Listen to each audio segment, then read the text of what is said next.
YTN을 향한 시청자 의견이라면 모두 귀 기울여 듣고 답하는 시청자 톡톡 Y 시간입니다.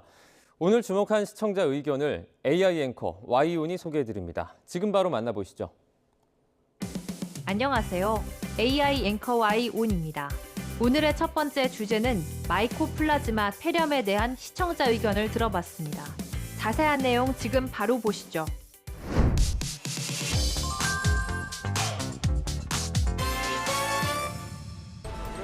대한소아청소년병원협회가 조사한 결과 올해 입원 환자 가운데 대부분이 감염병이었다는 사실을 알린 리포트가 있었습니다. 올해 소아청소년병원에 입원한 10명 가운데 9명 이상이 감염병 환자라는 조사 결과가 나왔습니다. 입원 환자 가운데 가장 많은 소아 감염 질환은 마이코플라즈마 폐렴으로 전체 19.9%를 차지했습니다. 올해 소아청소년병원에 입원한 환자의 소아 감염 질환 비율을 간단히 살펴본 보도였는데요. 보도에서 올해 입원 환자 가운데 10명 중 9명이 감염병이며 그중에서도 마이코플라즈마 폐렴 환자가 20%에 가깝다는 상황을 전했는데 관련해 마이코플라즈마 폐렴 환자가 올해 들어 늘어난 변화된 양상을 함께 설명했다면 좋았겠다는 시청자 의견이 있었습니다. 시청자 톡톡 Y에서 함께 살펴보면 좋은 마이코플라즈마 폐렴에 대해 자세히 알아봤습니다. 보도에 나온 감염병인 마이코플라즈마 폐렴은 마이코플라즈마 폐렴균에 의한 급성 호흡기 감염증으로 비말을 통해 감염된 후 2에서 3주 정도의 잠복기를 거쳐 지속적인 기침, 발열, 인후통, 두통, 피로감 등의 증상이 나타납니다. 올해 들어 45주차까지 마이코플라즈마 폐렴균으로 입원한 환자는 총 23,625명으로 지난해 같은 기간에 비해서는 8.8배, 재작년 같은 기간에 비해서는 18.8배에 이릅니다. 또 전체 입원 환자 가운데 12세 이하 아동이 71%인 16,770명에 달해 주로 학령기 아동을 중심으로 발생 중이라고 합니다.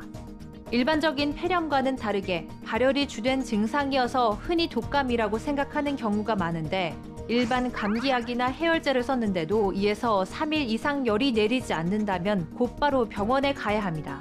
방치하면 자칫 중증 폐렴으로 이어질 수 있기 때문에 신속한 검사와 치료가 필요한데요.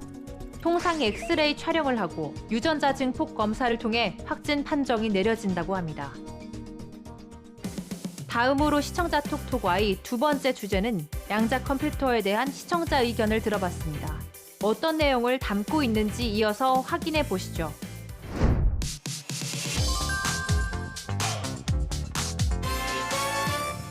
슈퍼컴퓨터는 현존하는 컴퓨터 중 가장 빠른 계산 성능을 갖고 있는데요. 슈퍼컴퓨터보다 훨씬 더 뛰어난 성능을 가진 양자 컴퓨터가 국내에 처음으로 들어왔다는 소식을 전한 보도가 있었습니다. 시너지가 날 걸로 보입니다.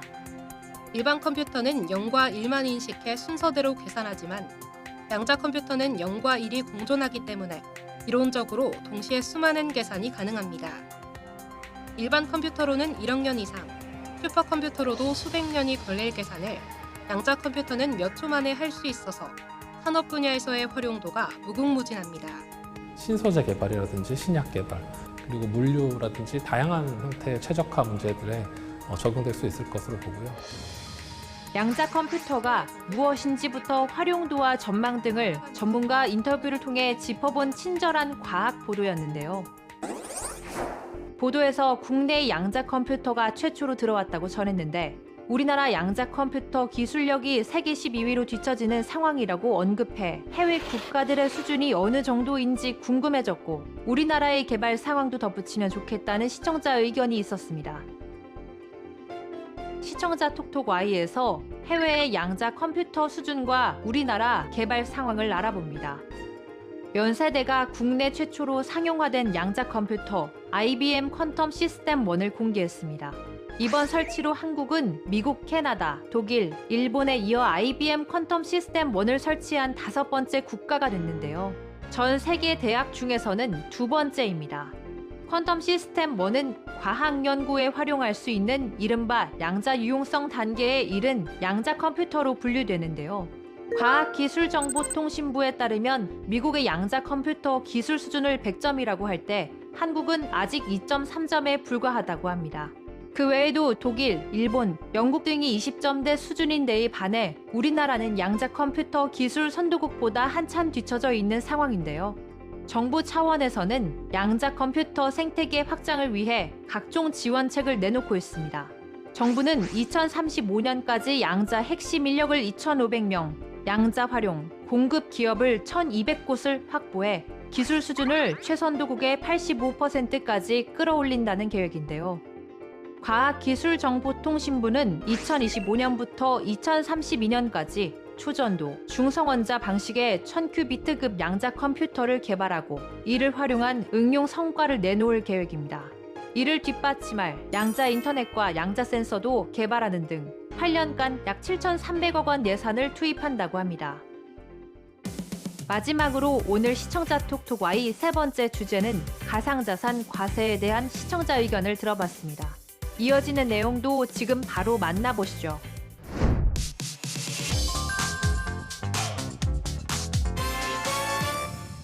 금융투자소득세 폐지 문제를 두고 가까스로 합의점을 찾았던 여야가 얼마 전 가상자산 과세 문제를 두고 여야가 충돌하고 있는 상황 속 각측의 입장을 전한 리포트가 있었습니다. 뒤로 분석됩니다. 김다연 기자입니다. 이재명 대표가 민주당이 당론으로 추진하겠다던 상법 개정을 두고 공개 토론을 제안했습니다. 소액 투자자들을 보호해야 된다는 점에 반대할 사람은 없습니다. 다만 그 방법을 두고 어떤 길로 가야 될지 이론이 있을 뿐입니다.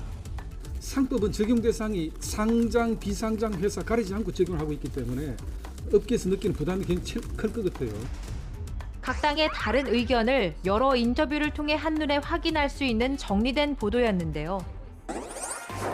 가상자산과세와 상법 개정을 두고 여야의 입장 차이를 비교 설명한 보도였는데 다른 국가에서는 가상자산에 대한 과세를 어떻게 하고 있는지 사례를 언급하면 도움이 됐겠다는 시청자 의견이 있었습니다. 추가적인 정보를 설명하기 위해 시청자 톡톡 Y에서 해외 가상자산 과세 현황에 대해 알아봅니다. 해외 가상자산 과세 사례를 살펴보면 대부분 주요국은 가상자산의 법적 성격을 자산으로 정의하고 취득 및 양도에 대해서만 과세하고 소비에는 비과세하며 관련 규정을 다지는 단계입니다.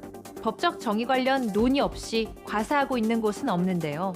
자본시장연구원이 지난 18일 발간한 글로벌 가상자산 과세 현황 및 국내 시사점 보고서에 따르면 가상자산 과세를 실제로 시행하는 국가는 미국, 영국, 독일, 일본, 호주, 싱가포르 등이 있습니다. 미국, 영국, 독일, 호주는 기본 세율이나 장단기 투자에 따른 세율은 차이가 있지만 가상자산을 자산으로 분류해 과세하고 있습니다. 일본의 경우 가상자산 거래이익을 잡소득으로 구분하면서 연간 수익이 20만엔, 한화 약 182만 원 이하인 경우에만 과세 대상에서 제외하는 등 민주당 안과 유사한 성격이 있지만 일본 정부는 현지 업계 의견을 받아들여 가상자산 관련 현행 규정을 대폭 완화하는 내용의 경기 부양책을 추진 중입니다. 한편 우리나라는 여러 논란 속 가상자산 과세가 결국 2년 더 유예됐습니다. YTN 방송의 부족한 부분을 채우는 시청자 톡톡 Y 시간. 다음 주도 다양한 시청자 의견과 함께 돌아오겠습니다.